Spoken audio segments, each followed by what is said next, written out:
계속해서 신명기 서론을 하고 있습니다. 몇 가지 중요한 것은 이 구약 성경뿐만이 아니고 성경을 보는 관점이라고 하는 것이 얼마나 중요한 것인가. 그 첫 출발, 첫 단추가 잘못 깨지게 되면은 가는 방향이 완전히 달라지게 되어 있습니다. 그래서 똑같은 오경만 가지고 보더라도 창세기, 출애굽기, 레위기, 민수기, 신명기 이렇게 나와 있는데 주제만 가지고 보아도 아주 선명하게 다른 걸 알 수 있습니다. 그래서 첫째는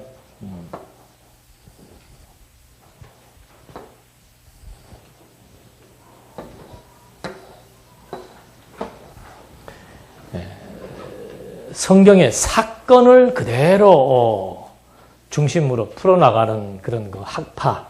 그래서 그걸 우리는 사회학적 성경 해석학파라고 얘기합니다. 그러니까 그건 무슨 말인가? 구약의 역사는 어느 나라 역사입니까? 히브리 민족사예요. 그러니까 구약 성경을 히브리 민족사, 사회학적 관점에서 히브리 민족사를 연구하는 겁니다. 히브리 민족들의 전통, 히브리 민족의 관습, 히브리 민족의 문화, 히브리 민족의 전쟁사, 히브리 민족의 통치 형태, 이런 식으로. 그게 사회학적 성경 해석입니다. 이 사람들은 철저하게 그냥 성경에 나와 있는 사건, 역사, 그걸 그대로 그냥 가지고 해석을 하면서 마지막에 어떤 의미를 분석하는가.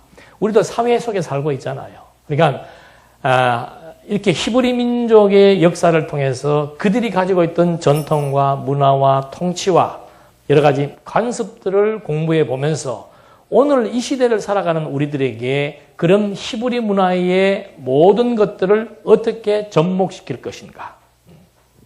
이게 사회학적으로 성경을 보는 사람들의 관심입니다. 그래서 이스라엘 민족들이 애굽에서 해방되었다. 그 성경에 나와 있는 사건이잖아요. 그 사건은 오늘 지금 리비아인들이 무엇으로부터 독재로부터 뭐 하고 있는 겁니까? 항거하면서 그들을 해방시키는 일을 누가 나서야 돼요? 교회가 나서야 되는 거죠. 그러니까 그 리비아 사람들이 그러잖아요. 유럽 사람들도 믿을 수가 없다. 왜? 그들은 기름에 대한 관심만이지 우리에 대한 관심은 없다. 그 말이 맞습니까? 틀립니까? 맞아요. 미국도 어떻게 할 수 없다. 누가 해야 됩니까? 교회가 나서야 됩니다.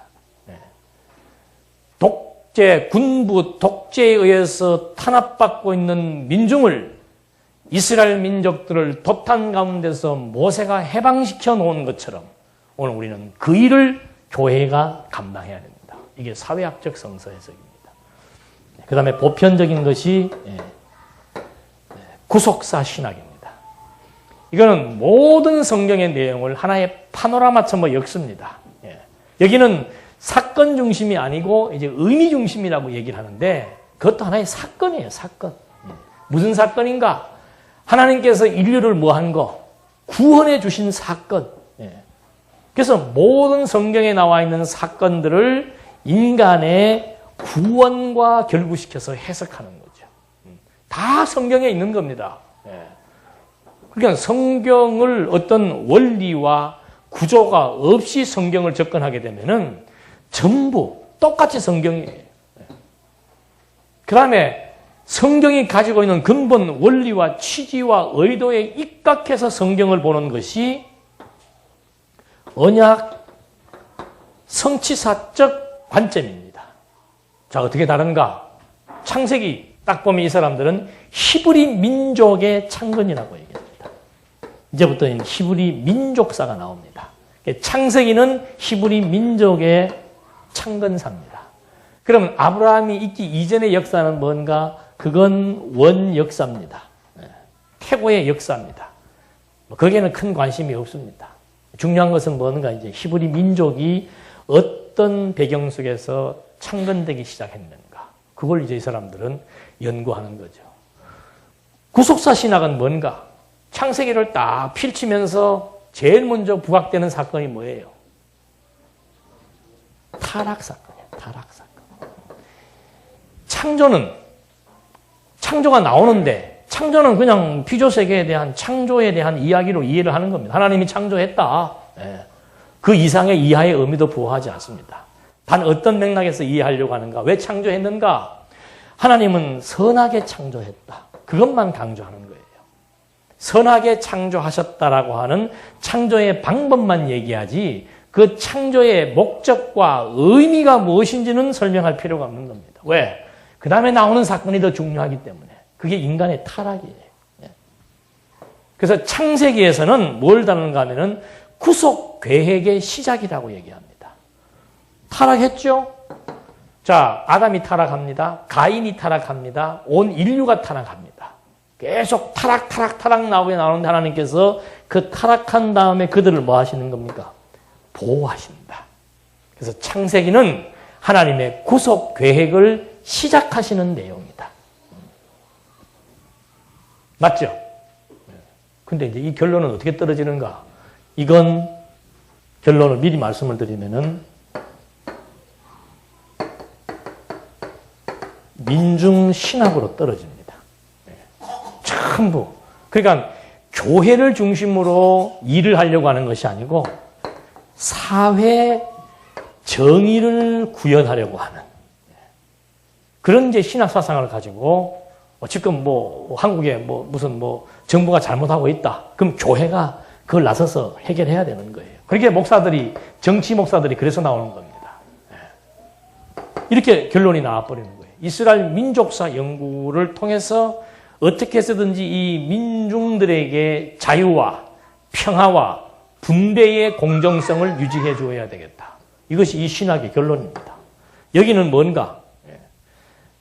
구속 계획을 시작으로부터 해서 성경을 쫙 연구하다 보니까 전부 모든 관심이 신학이란 뭔가 인간의 구원을 위한 것이다. 그래서 이걸 우리는 엄밀하게 말하면은 인간의 구원을 위한 것이니까 뭐예요? 인간 본위가 되는 거예요. 인본주의라는 말이 그래서 나오는 거예요.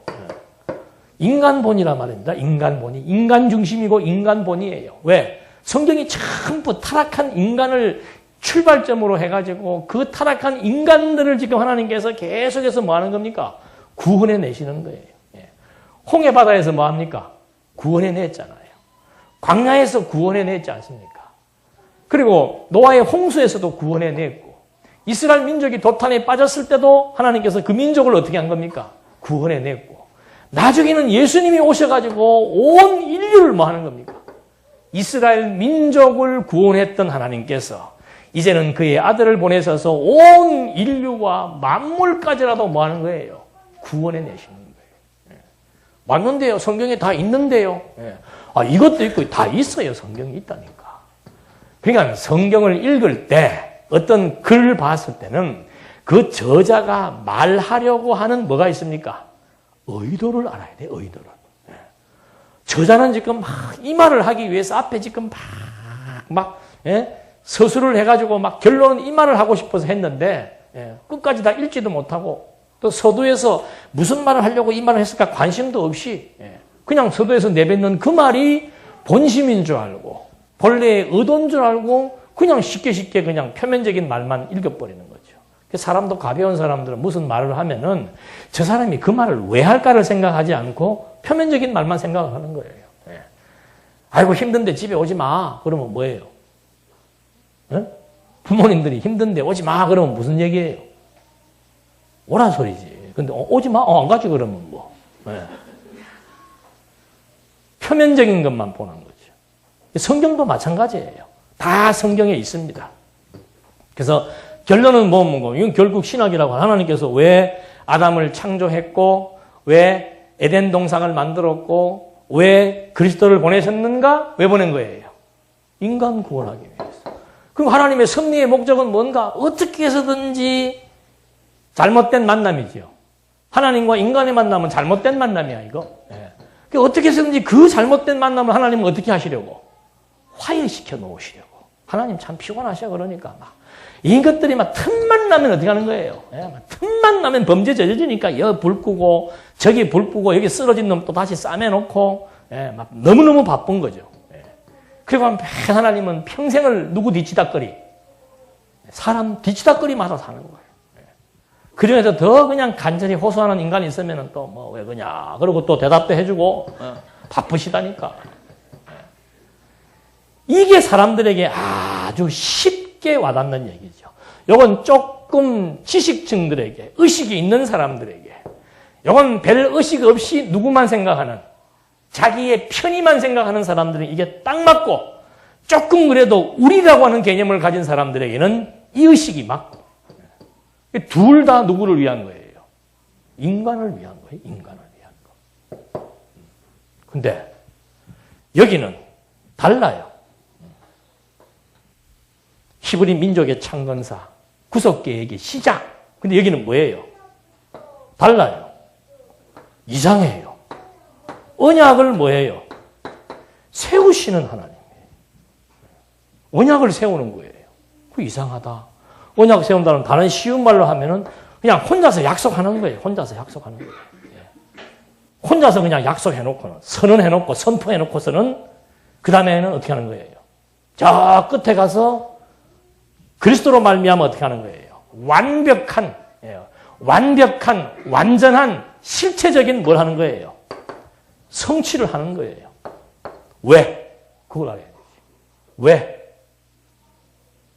뭐 구원하려고? 아니에요. 그게 계시입니다. 당신의 영광을 뭐 하시는 거예요? 드러내시는 거예요. 그 영광을 드러내시는 원리가 뭔가? 언약하시고 언약을 이루시는 겁니다. 이 세상의 자연 만물의 방해, 인간의 배반, 타락 아무 상관없습니다. 인간이 잘하고 못하고 순종, 불순종 아무 상관없어요. 어떤 장애물도 필요 없습니다. 일방적으로 언약하시고 일방적으로 성취하셔서 무엇을 위하여? 당신의 이름을 위하여. 그래서 그 이름이 뭐라고 그랬습니까? 여호와예요. 내가 내 이름을 너희에게 알게 하겠다. 어떻게? 언약하고 성취해 나가시는 겁니다. 그렇게 해서 당신이 뭐를? 존재를. 내가 살아있다라고 하는 존재를 뭐 해주는 거예요?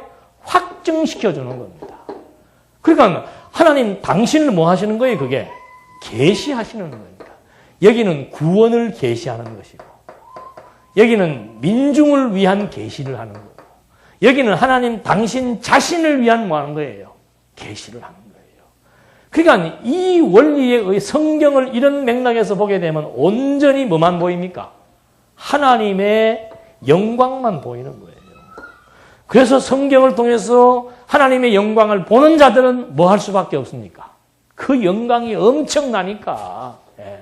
금메달 하나만 따도 온 국민이 그냥 다 영광을 돌리고 월드컵에서 그냥 막 사의만 해도 어떻게 합니까? 온 나라가 막 다 흥분해 버리는데 그런 것과 비교할 수 없는 하나님의 영광을 발견하게 되면은 뭐 할 수밖에 없습니까?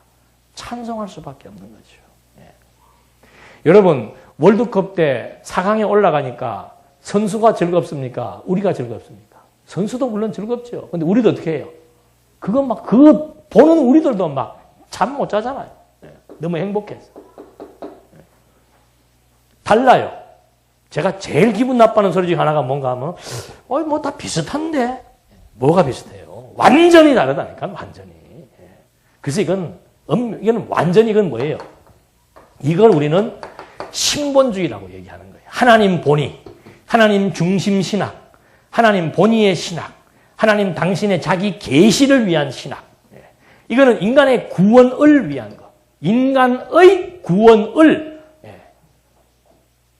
목적이 구원입니다. 여기는 목적이 당신 영광 드러내는 것, 당신 계시가 목적입니다.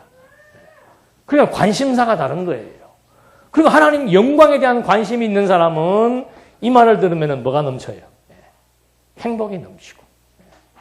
자기 개인적인 사람들은 요런 말을 들어야 기분이 좋고 좀 의식화되어 있는 사람들은 또 이쪽으로 가야 기분이 좋은 거예요.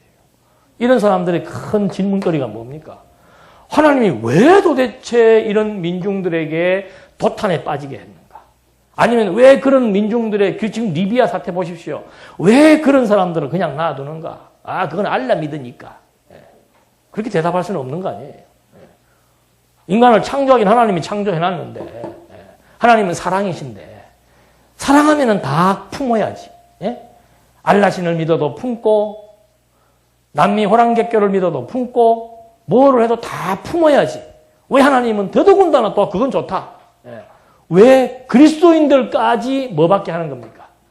핍박을 받게 하고, 고난을 받게 하고, 왜 가혹한 어려움을 겪게 하는가? 이거는 영원한 숙제라고 얘기합니다. 민중신학자들.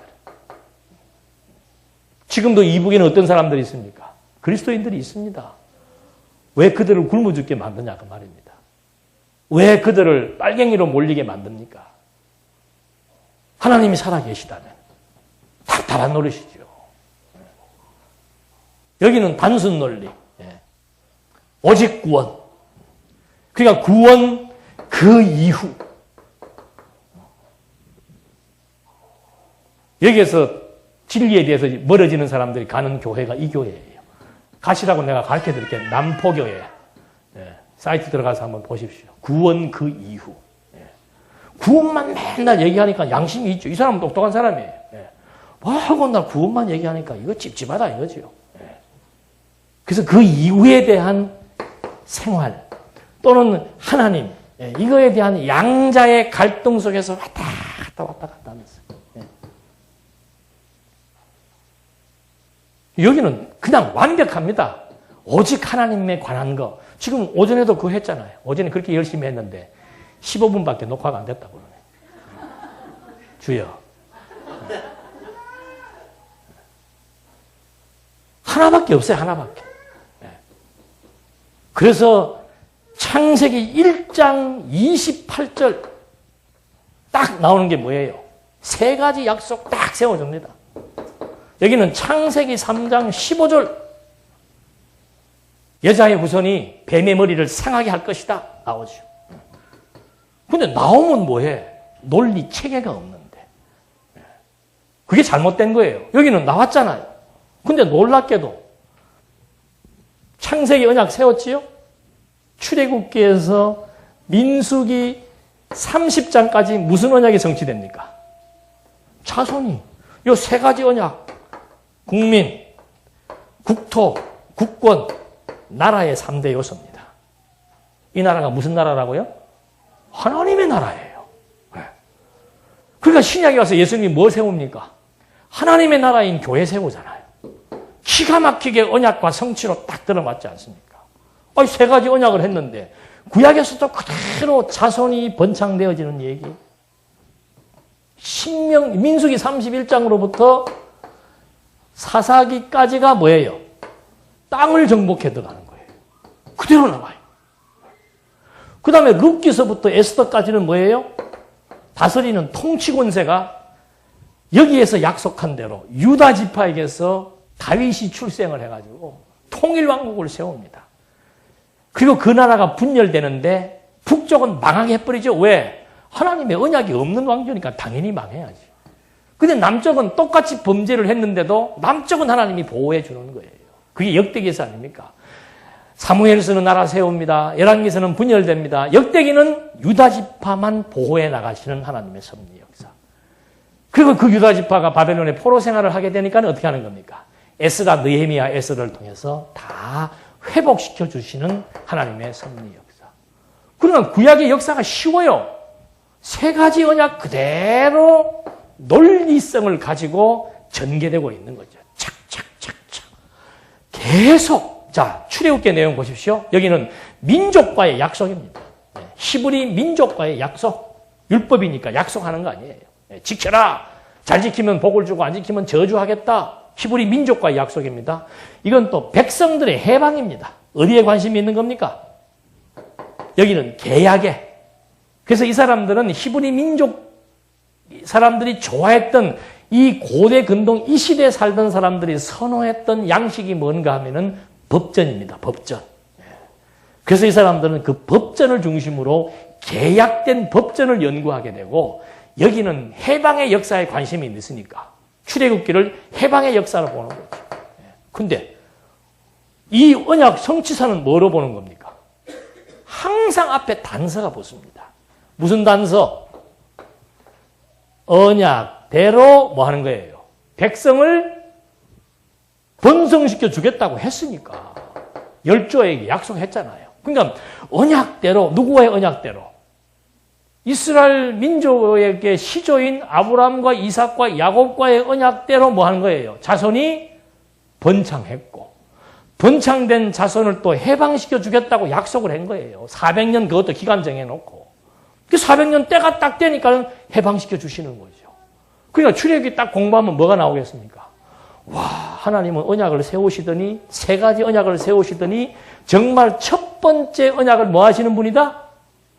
성취하시는 누구이시다? 여호와이시구나. 뭐가 드러나요? 와, 하나님은 진짜 언약을 세우시고 언약을 이루시는 여호와이시구나. 정말 그분에게 능력이 있구나. 그분은 정말 약속을 잘 지키시는 신실하신 분이시구나. 때를 따라 섭리하시는 걸 보니까 그분은 정말 그분에게 주권이 있구나. 그게 지금 하나님의 영광을 우리에게 보여주는 겁니다. 그 영광이 보이니까 그분을 뭐 하는 거예요? 의지하는 거예요. 그게 신앙입니다. 그 다음에 레위기서도 마찬가지예요. 히브리 민족의 율법, 여기는 계약, 히브리 민족과의 계약. 레위기서는 히브리 민족의 율법이라 그래서 제사에 대한 제도가 자세하게 나오고 있습니다. 그런데 구속사 신학은 하나님 경배를 위한 준비, 하나님을 경배케 하기 위한 준비다. 왜? 제사니까, 제사. 구약에서는 하나님 경배하는 방법이 뭡니까? 제사 드리는 거예요. 제사 드리는 거. 그래서 지금 여러분들 여기 지금 제가 막 몇 가지 막 예배 순서도 추진 이유가 뭔가 하면은 자꾸 뭘 드리는 줄로 아니까. 예배를 드리는 게 맞습니까? 예배를 보는 게 맞습니까? 예? 미리 답 얘기해주고 또 물으면 뭐 하겠어요? 예? 예배를 보는 거는 구경꾼이고, 드리는 건 뭐예요? 예, 제사 드리는 거예요. 예, 그러니까 벌써 뭐. 그러니까 막 세웠다가, 앉혔다가, 꿀렸다가 막 하면 이제 막 이게 뭐가 되는 거예요? 의식이 되는 거죠. 그러다가 막 오전 대예배 때는 또 그냥 목사부터 근엄해가지고 막 가운 입고 벌럭벌럭거리고 왔다 갔다 하고 여기서 막 성가대원들도 우르르 와가지고, 예? 천사 같은 옷 입고 사뿐사뿐 안고 막 휘 올라가고 하니까 막 죄 많이 진 인간들은 아이고, 그게 제사 드리는 거란 말입니다. 그 의식이 지금 최소한도 4세기 이후로부터 지금 몇 년이에요? 2000년. 1600년 동안 기독교에 뿌리 내린 의식입니다. 그거 바뀌기 힘들어요, 여러분. 그러니까 이거 하나 걸어놓으면 전부 이단이라고 그랬잖아요. 근데 요새 이거 건 사람들 많더만요. 특강할 때는. 아니, 특강할 때 칠판 쓰는 거는 이단 아니고 주일 오전 예배할 때 칠판 쓰는 건 이단이에요? 그게 왜 그런가? 예배는 뭐 하는 거니까? 제사를 드리는 개념이 있는 거예요. 저는 진짜 제 기분 같으면 이것도 잘못 만들었어. 아예 그냥 교탁처럼 딱 그냥 만들어버리든지 해서. 아무런 그냥 순서 없이 바로 그냥 찬송 하나 부르고 그냥 공부하면 되지. 부담스러운 거예요. 저는. 왜? 이거 아니까. 제사 드리는 거 아니에요. 그러니까 로마서에서 바울도 그러고 예수님도 그러고. 예배는 어떻게 드리라고 그랬어요? 신령과 진정으로 드려라. 신령으로 드리는 건 뭔가? 신령하게. 신령만 그러면 눈 감아. 신령이라는 것은 영적으로 드리는 겁니다. 그러니까 바울이 바로 뒤에서 풀잖아요. 영적 예배, 산제사란 뭔가? 지난주에 공부했잖아요. 박목생 오셔서 했잖아요. 뭐 하는 거예요? 뜻 분별하는 게 영적 예배 드리는 거예요. 뜻 분별하는 거. 뜻 분별하려면 하나님의 뜻이 무엇인지를 뭐 해야 돼요? 배워야 되는 거죠. 배워야. 그게 예배란 말입니다. 그러니까 예배는 이렇게 하는 예배 방식도 있고, 요 옆에서 밥 먹으면서 공부하는 예배 방식도 있고, 다양한 방법은 다양한 거예요. 그러면 뭐 예배 때 뭔 상관이냐? 뭐 까짓 거, 추링 있고, 뭐 어떻고, 뭐 난닝구 있고, 뭐 어떻고, 뭐 셀바 신고, 뭐 어때? 들어 누워서 보면 어떻고, 그게 상관이 없죠. 어디에서만? 집에서 할 때는 그렇게 해도 상관없어요. 더운데, 아무렇게나 상관없어요. 그러나, 여기는 지금 어떤 데니까? 질서가 서로 지금 상대방 서로 예의를 갖춰야 되는 데잖아요. 그러니까 지금 우리가 옷도 좀 이왕이면 예의상. 아니, 정말 사랑하는 사람을 만나러 가면서 더러운 옷 입고 오는 사람이 있겠어요? 깨끗한 옷 입고 오지? 성도가 별로 사랑스럽지 않으니까 그냥 막 집에서 입던 몸빼를 입고 오든지 스레퍼를 신고 오든지 해가지고는, 그렇게 상대방 무시하니까 그러는 거죠. 그건 예의가, 우리가 옷을 깨끗하게 연여 입는 이유는 뭔가 예의를 갖추는 거지, 하나님 앞에 예의 갖추기 위해서 그러는 게 아니에요. 우리끼리의 예의를 갖추는 것이죠. 그래서 이왕이면 깨끗한 옷도 입고 단정하게 입고 앉아있고 하는 것이지, 뭐 하나 설명해 줘버리면 그냥 반대쪽으로 가가지고 그냥 막 가는 사람들이 너무 많아가지고, 아무리 요즘 패션이 추리닝 패션이라 그래도 그래, 장학교에서 지난번에 하필 내가 강의하는데 그 시간에 예전도에 무슨 뭐 맨예전도에 대표가 나와서 사회를 보는데 추리닝이 입고 올라왔더라니까. 그래서 아유, 저거를 우리 교회 같았으면 한마디 하겠는데, 꾹꾹 참다가 그냥 담임 목사한테 일러줬지. 교육을 어떻게 시켜서 그러냐고. 추리닝을 입고 올라와가지고 아무리 그렇지만은 그래, 대중들 앞에 서면서 그렇게 해갖고 되겠냐 했더니 바로 또 총연합회 전도 회장님. 당연히 교육을 해야 되죠. 그래서 이 예배라고 하는 거, 이 제사 이런 데서 다 그런 잘못된 의식이 나오는 겁니다. 그러면 지금 우리가 지금 여기 레위기서는 뭐라고 나와 있어요? 백성을 뭐 하게 하는 거예요? 거룩하게 하는 거예요. 레위기서에네요. 백성을 거룩하게 하는 겁니다. 무슨 백성? 언약 백성이에요. 왜? 하나님의 언약을 뭐 하시려고? 이루시려고. 하나님이 거룩하고 너희는 내 백성이라고 약속을 했잖아요. 내가 지명한 10조의 씨를 따라서 생육 번성해서 그 민족은 내 민족이라고 약속을 했으니까 하나님이 거룩하시니까 자기 백성들도 뭐 하게 해야 돼요? 거룩하게 만드셔야 되잖아요. 그래서 거룩하게 만들기 위해서는 구약이 뭐예요? 제사를 통해서 거룩하게 만드는 거예요. 이건 바로 무슨 제사? 그리스도의 제사로 말미암아 우리를 뭐 하게 만드는 겁니까? 거듭나고 중생시켜 거룩하게 만드실 것에 대한 뭐예요? 실체적인 언약이라 그 말이죠. 약속이라 그 말입니다. 그 다음에 민수기서. 자, 다른 사람들은 민수기서 히브리 민족의 약속의 땅으로 해요. 여기 계속 히브리 민족은 묻습니다. 히브리 민족들을 어디로? 약속의 땅으로 데려가는 뭐예요? 여행길이라 그 말입니다. 그 표면적인 사건만 설명하는 거잖아요. 그 다음에 구속사 신학에서는 하나님 백성들의 방황. 그 말이에요. 여러 길은 방황하는 길 아니에요. 그럼 우리는 무슨 주제가 나올 것 같아요? 섬기게 하시는 여호와. 왜? 왜 섬기게 하시는 겁니까? 자기 백성이니까. 자기 백성이니까 거룩하게 만들어 놓고. 왜 자기 백성 삼은 거예요? 10조와 뭘 세웠으니까? 언약을 세웠으니까. 그 언약을 이루시기 위해서 번성시키고 해방시키고 거룩하게 만들고 그 다음 뭐 하는 거예요? 광야 생활을 통해서 나 외에는 뭐가 없다? 다른 신 없다. 그거 지금 교육해 나가는 거예요. 그래야 누구를 섬기니까? 여호와만을 알고 섬기게 되니까. 그 다음에 신명기로 넘어갑니다. 또 히브리 민족의 율법 나와요. 제가 처음에 말씀드렸죠. 이 사람들의 관심은 어디에 있다고? 법에 있다고. 왜? 이스라엘 민족들의 관심이 법에 있었기 때문에. 그 다음에 여기에서는 신명기 순종을 위해 부르시는 하나님의. 왜 교육하는가? 순종하게 하려고. 순종해라. 순종해라. 이렇게 하면 지금 구약에 나오는 접속사 중에서 위험한 접속사가 뭔가 하면 그리하면. 이게 완전히 조건문인 줄 알고 있어요. 그러니까 여러분 나누어 주면은 후이 흔들어 차고 넘치게 하십니다. 여러분 순종하면 복 주십니다. 하나님을 가까이 하면은 복 받습니다. 그런 말들이 그대로 성경에 있습니다. 그러니까 요 그리하면이라고 하는 이것이 조건문인 줄로 알아요. 그러니까 그걸 조건문으로 보니까 순종케 하시려는 하나님이라고 나옵니다. 여기는 그게 아니에요. 재교육이에요. 재교육. 누구를? 언약 백성을 재교육시키는 것이죠. 뭘 교육시키는 겁니까? 여기까지 오게 된 뭐예요? 역사의 의미, 목적, 그걸 지금 보는 겁니다. 우리가 왜 지금 애굽에서 민족을 이루어서 해방되었으며, 왜 광야에서, 왜 광야 생활을 40년 했으며, 왜 가나안 땅을 들어가야 되는가? 그걸 해주는 거죠. 왜? 하나님께서 뭐 했으니? 열조와 언약을 세우셨기 때문에 그 언약을 이루시기 위해서 하나님께서 지금 이 역사를 이끌어 오신 것이다. 이제 신명기 할 때 나옵니다. 그리하면 그 뭔가? 하나님을 순종하면은 가나안 땅에서 풍요를 누릴 것이라는 말이 나와요. 근데 그건 그 말이 아니고 지금 본서의 요절도 마찬가지입니다. 가나안 땅에 들어갔을 때 말입니다. 뭐뭐 했을 때의 조건문이 아니에요. 가나안 땅에 들어가서 평화를 누리게 될 때에 너희는 누구를 가까이 해라? 하나님 가까이 해라 그 말입니다.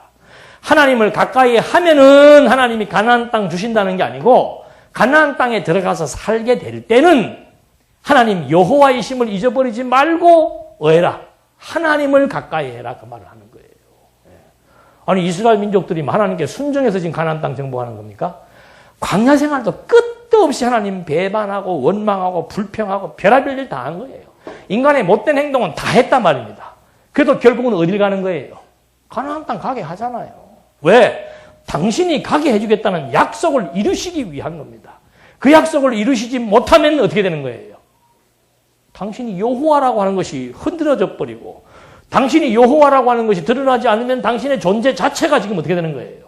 알려지지가 않는 거죠. 그래서 당신의 존재를 확증시키기 위해서 어떤 분으로 여호와로 확증시켜 주시기 위해서 하나하나 섭리해 나가시는 거라 그 말입니다. 달라요? 같아요? 비슷해요? 완전히 다릅니다.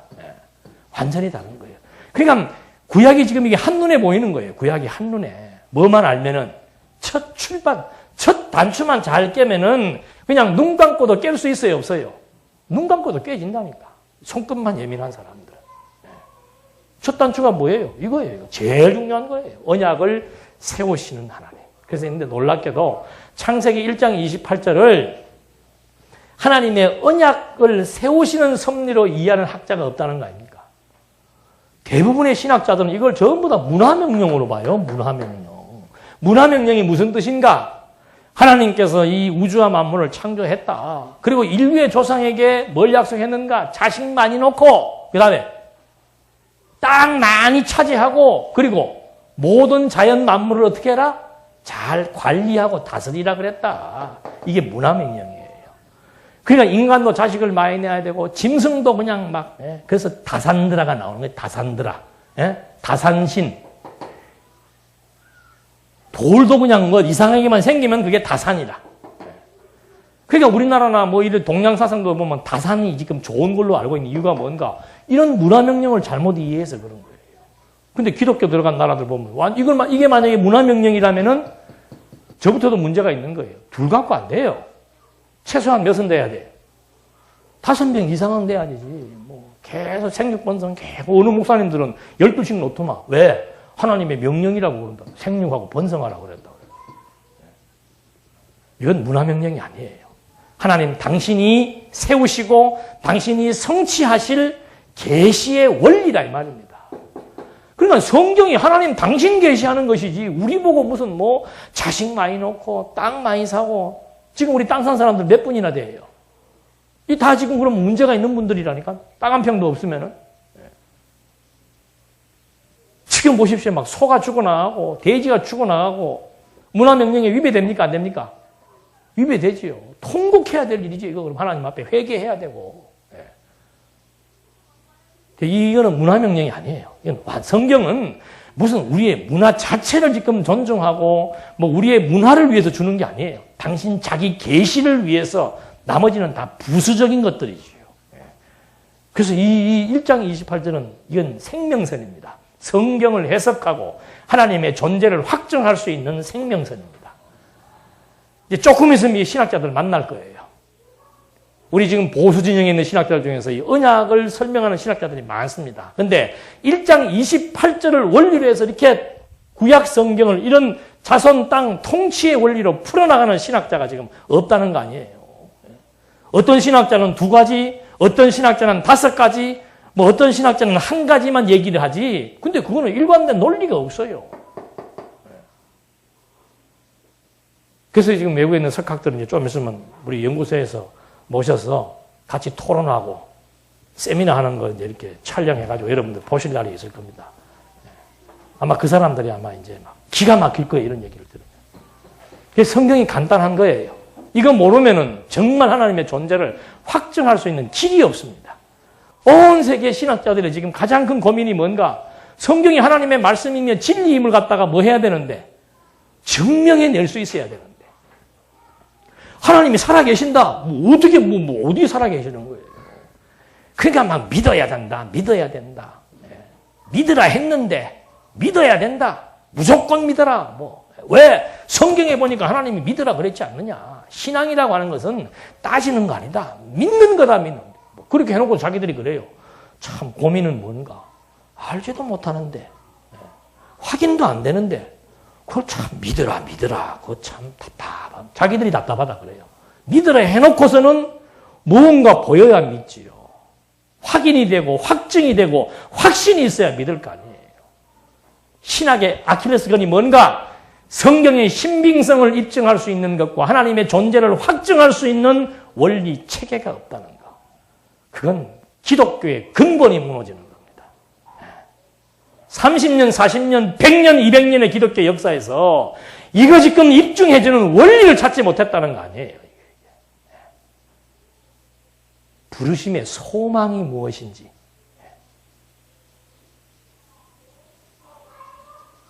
우리는 이거 하나만 지금 찾게 해준 것만 가지고도 우리는 죽을 때까지 뭐 할 수밖에 없어요. 죽을 때까지 진리와 함께 이 진리를 보존하고 개성하고 연구하고 전파하는 그 일만을 위해서 일생을 바칠 수 있는 가치가 얼마든지 있는 거죠. 근데도 힘이 안 나요. 근데도 뭐가 뭔지도 모르고 왔다 갔다. 그래서 정신을 차리라고 얘기하는 거예요. 정신을 차리자.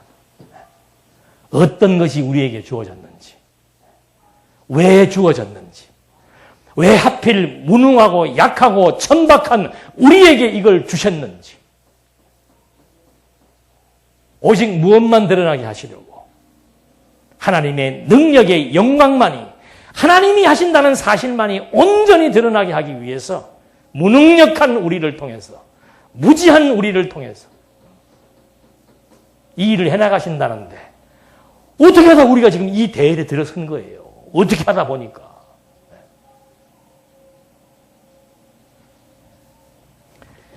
그래서 이 지금 역사서 모세오경만 가지고 주제를 이렇게 비교를 해봐도 너무도 확실하게 다르다는 것이 분간이 됩니다. 그래서 이 신명기서의 그 주제도 어제도 지난주에도 말씀드린 것처럼 30장 20절에 보니까 여호와 내 하나님을 사랑하고 그분의 음성을 들으며 그분을 가까이 하려라. 근데 지금 우리 바른 성경에는 접속사를 빼버렸습니다. 왜? 골치 아프니까. 근데 전에 개혁 성경을 보면은 그분을 가까이 하여라. 그러놓고 그 사이에 뭐가 있어요? 그리하면 이 나와 있습니다. 그리하면 그분은 너의 생명이시며 내 날들을 길게 하시는 분이니 여호와께서 내 조상인 아브라함과 이삭과 야곱에게 주시기로 맹세하신 땅에서 그 땅에서 내가 살 것이다.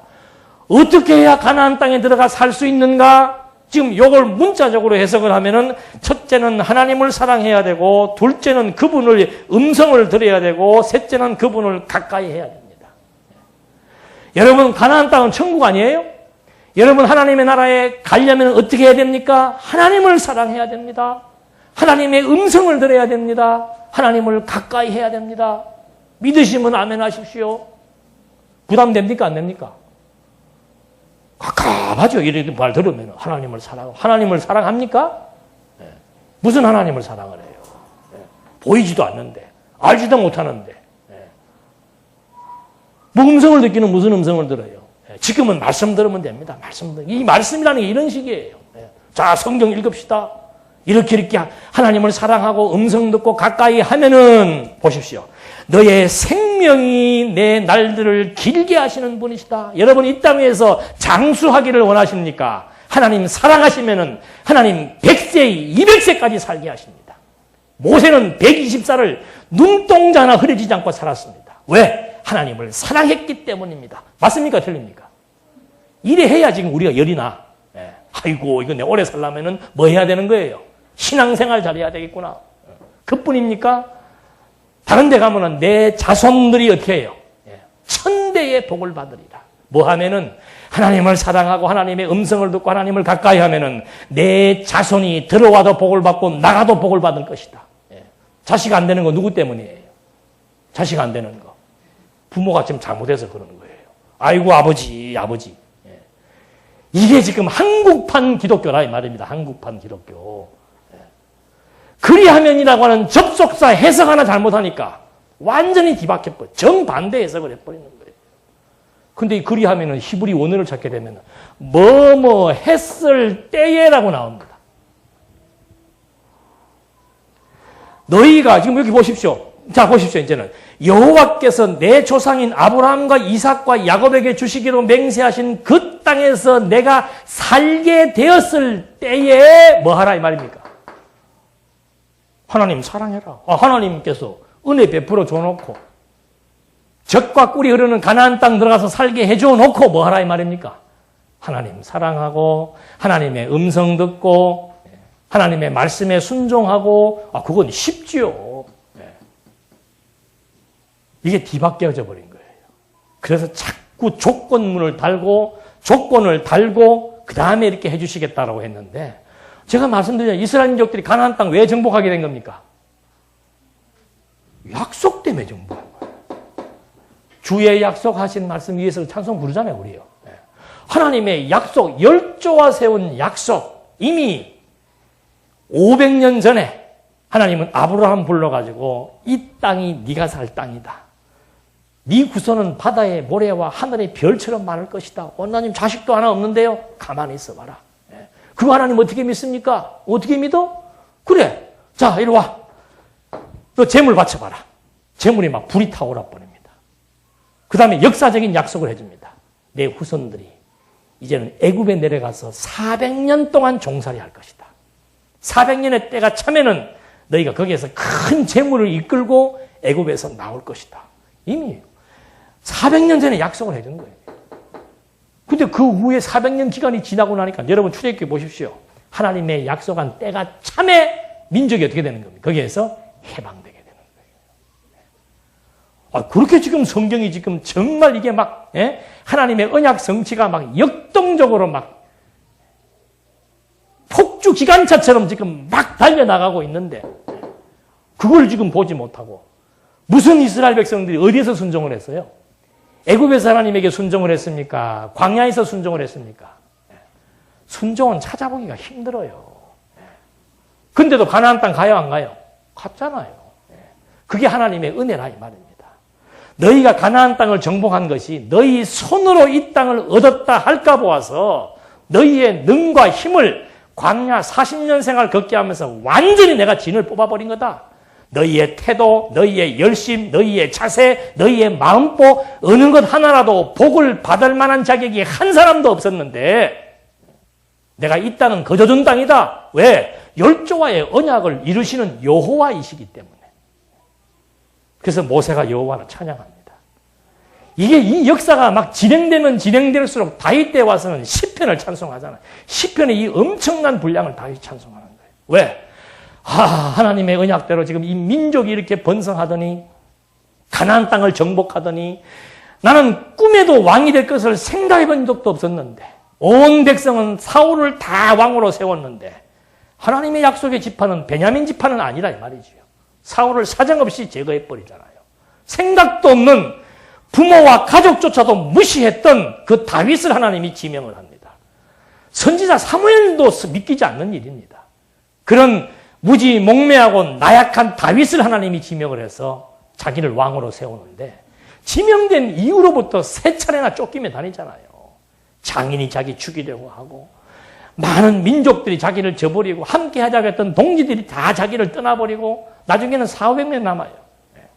다윗은 만만이요 하던 그 동료들이 다 떠나고 400명 남아서 망명한 가운데서 망명정부를 수립했다가 헤스본에 와서 나라를 세우면서 정권을 세워 창출해 나갔을 때 다윗이 통곡하지 않을 수 없죠.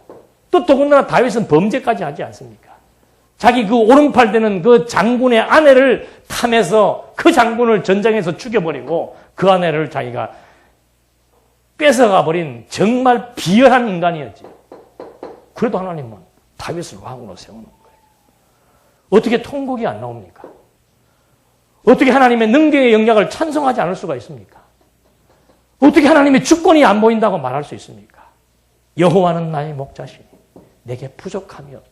나는 여호와가 내 목자 된다는 그 사실 하나만 가지고도 나는 아무런 부족감을 느끼지 않습니다. 사망의 음침한 골짜기로 들어가도 의의 길로 인도해도 이래도 좋고 저래도 좋습니다. 왜? 하나님은 여호와이시기 때문에. 내가 범죄해도 하나님의 약속은 이루어졌습니다. 내가 불신해도 하나님의 약속은 이루어졌습니다. 모든 1,000만 명이 나를 에워싸 죽이려고 했어도 하나님의 약속은 이루어졌습니다. 우리 이민족이 너무 약해서 그 골리앗 장군 앞에 다 두려워 떨었어도 하나님은 나약한 소년인 나를 통해서 그 블레셋 군대들을 다 초토화시켜버렸던 하나님의 그 능력, 하나님의 약속 때문입니다. 시편 찬송이 그래서 나오는 거예요. 조건이 아닙니다. 하나님을 알게 하는 것은 당신이 세운 언약을 이루어 주신 결과로 말미암아 하나님이 여호와로 존재하시고 그분은 정말 전능하시고 그분은 정말 신실하시고 그분이 모든 만사를 주관하시고 그분만이 영원히 존재하시는 분이시고 그분의 사랑은 무궁무진하다는 사실을 이 이스라엘의 역사, 언약을 세우시는 여호와, 언약대로 성취하시는 여호와의 역사 섭리가 우리에게 그대로 증거해주고 있다 이 말입니다. 그래서 이 시가서의 내용들은 이 역사 섭리를 해석하지 못하면은 역사서와 연결해서 해석하지 못하면은 시가서의 의미가 드러나지 않는 거예요. 대부분의 많은 학자들이 시가서 다 따로 해석하잖아요. 예. 이거는 막 이스라엘 역사와 별 관계도 없이 막 시만 따로 뽑아가지고 여기에서 뭐 여호와의 메시아 보낸다는 거 직접적인 예언만 찾아가지고 이거는 메시아 예언서다. 이거는 메시아 찬양시다. 아니에요. 시편 기자들, 다윗, 솔로몬, 모세, 예? 찬송가, 성가대 대장들, 그리고 욥, 전부 이스라엘 역사를 통해서 드러난 하나님의 그 능력의 영광을 찬송하는 내용들이죠.